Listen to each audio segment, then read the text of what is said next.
Nigeria, as Africa's largest oil producer, heavily relies on its oil revenues to fund critical sectors such as education, healthcare, and infrastructure development. However, the rampant theft of oil has resulted in substantial revenue losses for the government, estimated at billions of dollars annually. Upon assuming office, President Bola Tinubu directed security and intelligence agencies to take decisive action against oil thieves in the country. Ex-Niger Delta agitator and leader of the Niger Delta Volunteer Force pays a visit to the presidential villa. Asari alleges that the bulk of all oil theft is being perpetrated by the Nigerian army. He, however, pledged his support to the federal government to ensure the age-long issue is brought to an end. 99% of oil theft can be traced to the Nigerian military, the army and the navy especially. The army and the navy intimidate the civil defense, who are by status the people who are supposed to guard these pipelines. Myself and my brothers, I assure the president that there will be zero oil theft and vandalization in the Niger Delta. We are going to work with NNPC, PCL, and the IOCs to make sure that oil theft is brought to zero. President Tinubu reportedly assured Asari of taking decisive actions in the coming days to address the matter.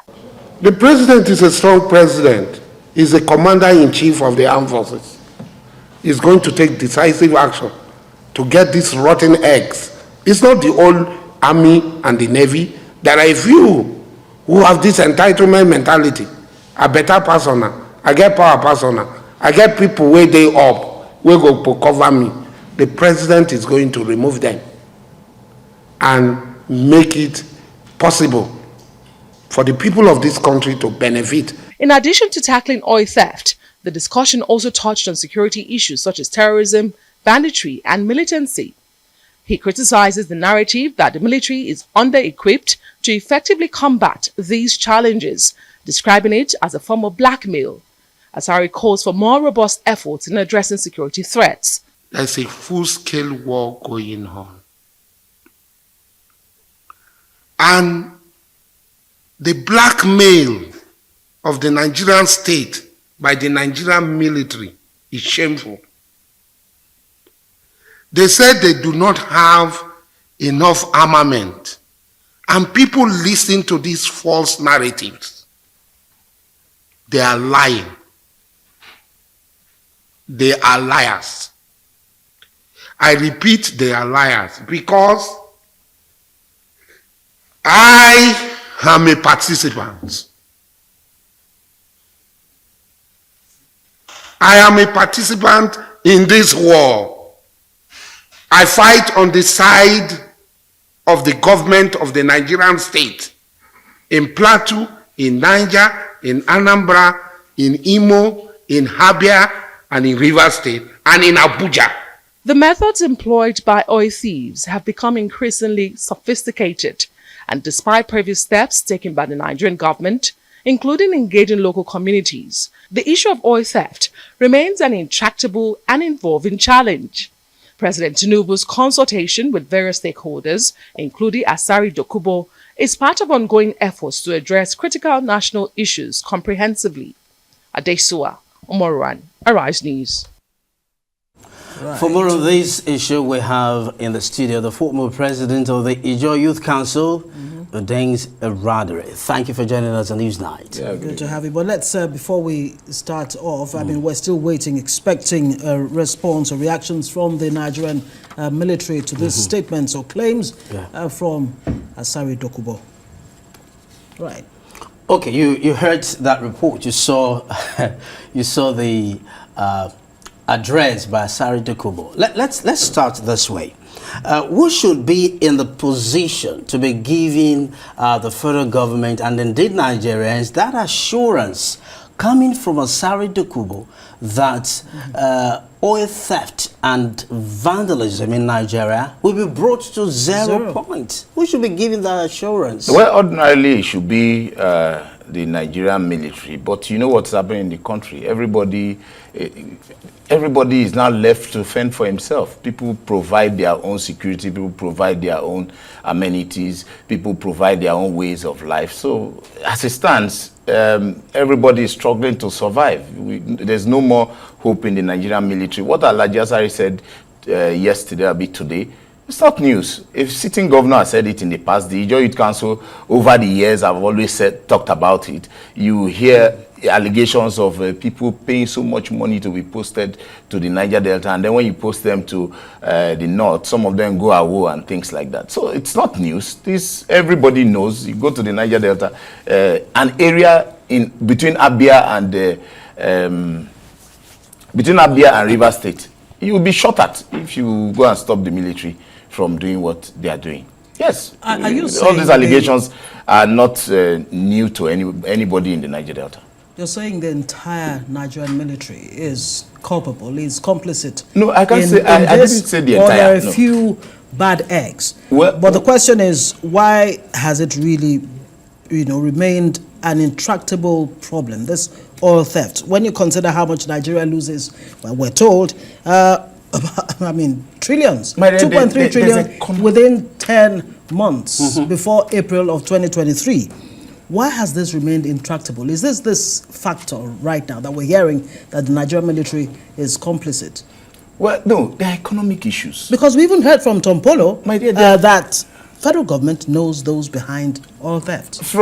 Look, I don't want to further make allegations, but right from the top, aside from the military, there are a lot of people that are involved. People own vessels in this country that are specifically bought to participate in oil bunkering. Let me tell you, there was an incident where the Tantita, this Tompolo's organization, caught a vessel. And as I speak to you, there are allegations of soldiers who went there and arrested even the Tantita staffs and ensured that that vessel was released. A lot of people know about this. So the point is that if you come to the Niger Delta, we all know those. In fact, there are some military agencies that own their own local refineries. Before the last president had to dissolve a task force, there were accusations of various security agencies owning their own local refineries in the Niger Delta. And that's a huge work that Tantita, through Tompolo, has been able to do to cleanse the area. So how much difference really has that even made well, you have seen the securing the oil pipelines in the Niger Delta? I mean, we heard from former President Buhari, who actually condemned the fact that warlords are the ones protecting Nigeria's oil pipelines when we have capable military. In the words of former President Buhari. Well, you know that the corruption in Nigeria is such a way that you cannot just isolate one aspect of our society and expect it to work. The corruption have eaten deep. What is the welfare package of military officers? What of the Niger Delta people who produce the oil? What is the response of government towards the people of the Niger Delta? All these have accumulated to a quest for survival by the Niger Delta people. So the people on their own part will do anything, both compromising and working with security agencies to ensure that they survive. So you cannot isolate one aspect, and that's why we're saying that if you're going to fight corruption, you need to be holistic and then ensure that the welfare package is properly done. Yes, I agree that the Niger Delta people can do the security better, but it's just going to be a stopgap measure. If you want a lasting solution, then you must ensure that the refineries are functional.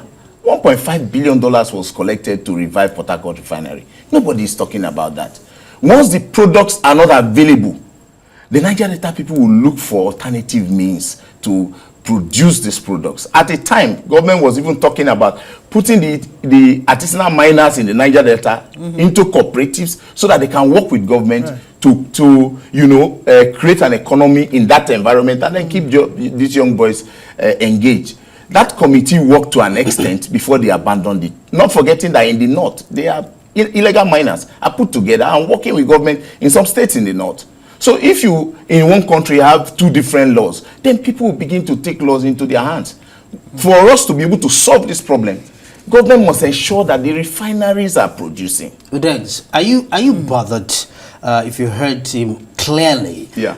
Are you bothered that Asari Dokubo just said that the Nigerian army are claiming that they don't have enough armaments to fight oil theft and vandalism in Nigeria? Does that bother you? Well, for me, I know that the issue of corruption is a problem here. Over 3 or 4 billion. At the time, 1 billion was taken to buy arms. You saw all the airplanes that were coming into the country, helicopters, ammunitions that were coming in. Several times you've heard of the NSA trying to clear ammunitions that have come into this country. The truth is that there's complicity around the fight, the terrorism war in the country, where bigger nations, our neighbors, and Western nations are all involved. We have had several situations where, in this country, we forget so quickly. There was a time where UN facility was invaded by the Nigerian army because it was suspected to have been housing a particular terrorist leader. So you can see that the complicity is coming from all angles in the Cold War. So, but do you think there's a political will really to address this once and for all? Well, I think especially on the part of government. I think that we have a new leadership in the last 16 days that have actually shown that they are prepared to deal with the issues. We just hope that this tempo will be sustained to the point where the real issues will be dealt with. I believe that since we have a leader who understands most of these things, of course he has been long enough to know who to deal with. Hopefully, things will be better than where we are coming from. What are those real issues, very quickly before we go, what are those real fundamental issues? Well, first of all, the issues of corruption, the welfare of you made that point. Apart from that, are there the economic issues in the country. Great. Yeah, once you are able to deal with the economic issues, the power issues, then Nigerians will begin to have some level of confidence, and then you will see the support from the public coming up to give information necessary for the country to move forward. Talking about public support, earlier while you were talking, you mentioned the fact that you also believe that the people of the Niger Delta can better fight. Let's talk about local communities engagement. How better can the locals play active roles in fighting this menace? Look, let me tell you, the federal government signed the PIA, the Petroleum Industry Act, into law. In that PIA, 3% is supposed to go to the communities. As we speak, the NNPC have not done the job of educating the community to understand their role and, of course, the benefits that will come out from the 3%. Are they even getting the 3%? If the community, no, it's not law. It's signed into law. From that minute, that money is accumulated somewhere. If the community people know that, look, we are going to be getting 3% from the operations in my environment. By 12 o'clock, so amount of oil have left my place. So 3% of it will amount to $3,000, $30,000. No community will allow anybody infringe on oil facilities in their environment. Maybe that is where people like you come in. So you see, Udengs will have to live it there. I agree with you, but you need to educate the people. While government is also doing its part of ensuring that the refineries are functional, so that the products will be available to Nigerians. Grassroots sensitization, you mean? Yeah. Thank you very much. Udengs, Eradiri, former president, Ijaw Youth Council. Thank you for joining us.